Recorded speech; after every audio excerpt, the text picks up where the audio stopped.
dignified world is education.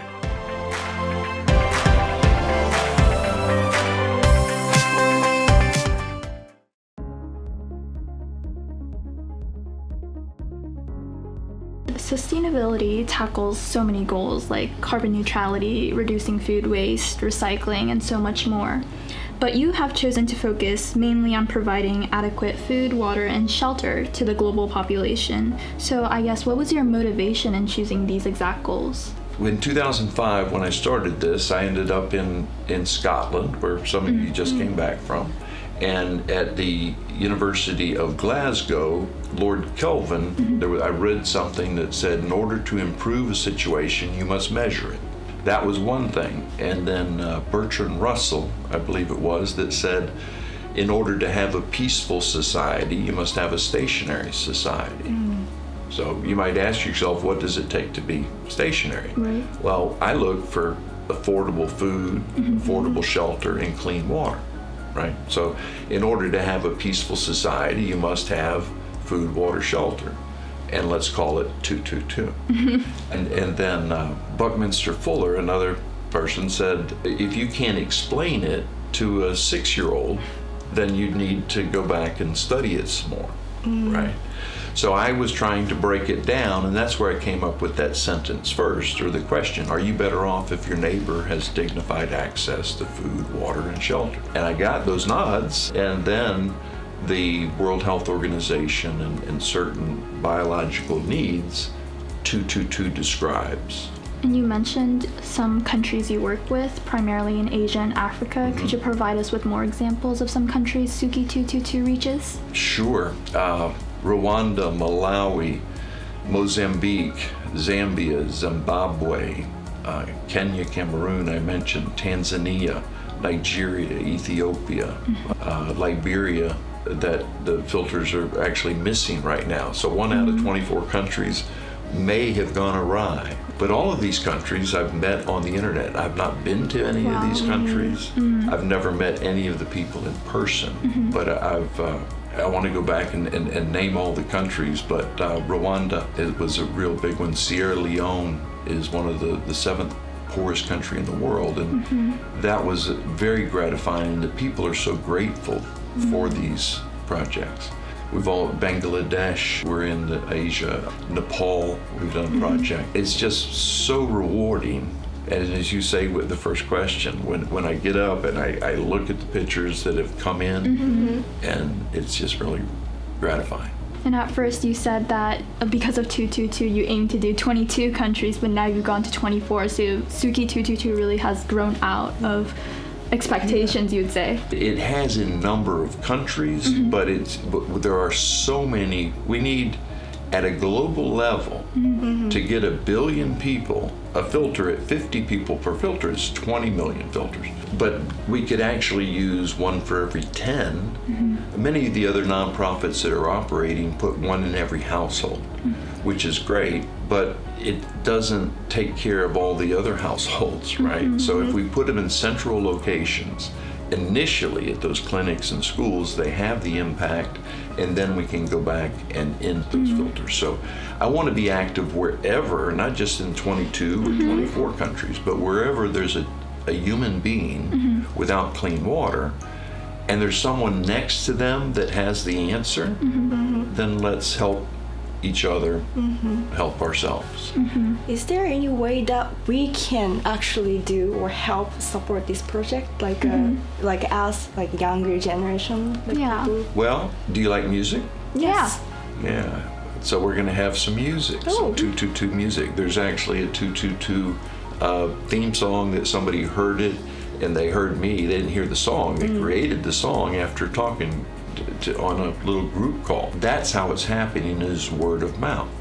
So when you talk about the interview we did today with your parents, your friends, they look at the website, suki222.org. It's just up, made by a volunteer in London. There are no employees with Suki 222. It's all people like you and me, that and different ages. So, I'm an old white guy, and there's so many people in my position that could help. We can do this if you have 1 million people and they each donate $1,000, then you have $1 billion, and that's all it takes to help 1 billion people. So it doesn't take everybody, but we have to come to the understanding that we have existential threats we face, and we have to, in the West, in the developed world, we have to change our habits in order to have a sustainable future for the young and the coming generations. And with that, do you have any possible advices or messages to the young viewers out there to start taking initiative or to start that conversation maybe with your peers? Well, I would like to invite whatever age group. I've got a podcast coming up on WMNF radio in Tampa, Florida, community conscious radio. So we're going to have experts, and I want to bring in the university professors. We're going to have your executive producer come, and hopefully you guys can join us. So we want to reach different age groups in talking about actions that can be taken, or actions that have been taken. So we'll be doing it on Facebook Live and other formats. So the best way you can help is get in the discussion, maybe talk to some of your friends in LA or in some parts of the world that say, Suki, this is a real thing going on, and it has the momentum to actually transform the way we deal with water on our planet. And kind of going back to the first question, as I mentioned before, we have a lot of young viewers out there. Could you define sustainability for us, or what it means to you? Sustainability to me means that what we need will be available in the future, right? And what do we need? You already know I'm pretty simple. We need adequate food, water, and shelter. With those things, we can create a better world with the resources we have, as long as we have that. We can do art, we can go to work, we can provide for our families, and we can go to school.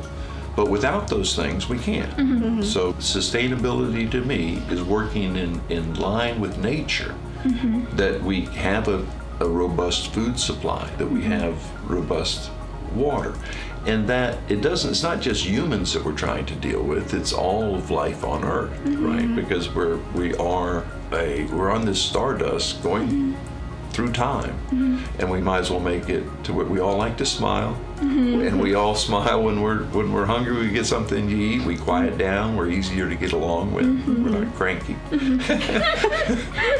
So what, in essence, do you think is necessary for people to succeed or achieve their goals and dreams?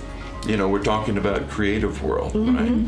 And what's always worked for me is when I think something and I think something's right and it's right for me, and I'm encouraged to go find it and do it and spend my time on something, again, creative, then I'm happy. So when I look back at, I'm almost 70 years old.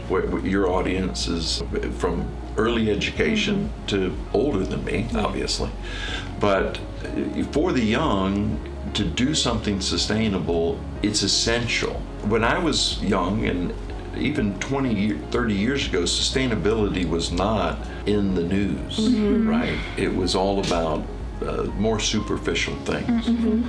So it's important, even at a young age, we get the gravity that we understand how nature works and how society works, as well as the economy. The economy's going to go under some major renovations or remodeling so that we actually do deal with basic needs. I don't want to be dramatic, but we're talking about 4 billion people in some projections being water stressed in just a couple decades. 222 says, let's at least get 2 gallons of clean water so we can be creative and work hard and create a better world. And with that, do you have any passions or maybe future goals of where Suki 222 could go? Maybe some future countries you'd like to expand to? Yeah, well, again, wherever the need is, I want to go. The exciting thing to me is now we're getting the multidiscipline groups together so that we can see how the different consequences of one action impact another aspect that we're maybe not paying attention to. Pollution, for instance, and different other aspects. You know, you can't build everything out of all the trees, cut down all the trees, so we have to have responsible forest management and different materials. So my start again was with University of Akron technology in high tech, and I've reduced it down to the low technology, the most affordable, the most simple to maintain. But I want to work with those. You know, part of that early stage, I was working with some of the people that were working with NASA to put things in space. I was trying to put it down here on the ground, but that's what I want to be open. I want everybody's imagination to be focused on the existential threats we face. And then it's like a candy store with all the books and all the knowledge, and actually having the privilege and the honor to talk to some of the best and brightest minds. You can imagine, right? It's gonna be a lot of fun. Right. Yeah. So the interview is coming to an end soon. Did you have any additional things you wanted to add? Well, I would like to mention the podcast from WMNF 88.5 in Tampa that's coming up, and also our Instagram, 222me2, Facebook. My Facebook's Charles B. Holsopple, and TikTok is Charles Holsopple. And there's been some folks making some videos in different countries, as well as Matthew, who's helping me here in Tampa, that uses some real creative clips called from playphraseme.com. I think if you haven't played with it, it's really fun to put some interesting clips you can see on YouTube and the social media. But that's what I wanted to mention, the podcast and social media. So those are the places people can go to if they wanted to find out more. Get a little more information, and then my email's there, and the website. And we just started, in fact, a couple of days ago, the GoFundMe account. So we're going to do a controlled study, the next project we do with the University of South Florida, Free State University in South Africa, Miami University of Ohio, on a little larger project that we can study the impact, because I've mentioned the days at school that people are coming, the savings of bottled water, which reduces the plastics. I didn't mention that, but this reduces the amount of plastics in the environment. So it's all about getting the word out. The last question is, the title of the show is Creative World. What does the word creative mean to you? I think Freedom. And you added the 222 on there. I added the 222. And what takes freedom? Earlier I'd mentioned the Declaration of Human Rights. Life, liberty, freedom, and the pursuit of happiness. So when you have liberty, when you have freedom, you can go beyond just what's required to survive, right? So and you can share with others. So freedom, to me, it's required for creativity. Now, in the old days, you had to be creative to get a fire started. Somebody had to figure out how to rub two sticks together, right? And that was to provide their basic needs. So creativity is not just a luxury, it is a necessity, I think, for both the emotional stability, to be able to express oneself, and having that freedom, encouragement. So today's guest was an artist, philanthropist, and the founder of Suki 222, Charles Holsopple. Thank you so much. It's such a pleasure having you. Thank you. It's a pleasure to be here. Thank you. Yeah. This episode will be available on YouTube this coming Saturday. For details, please check out our Facebook page. Next, more exciting materials to show you all.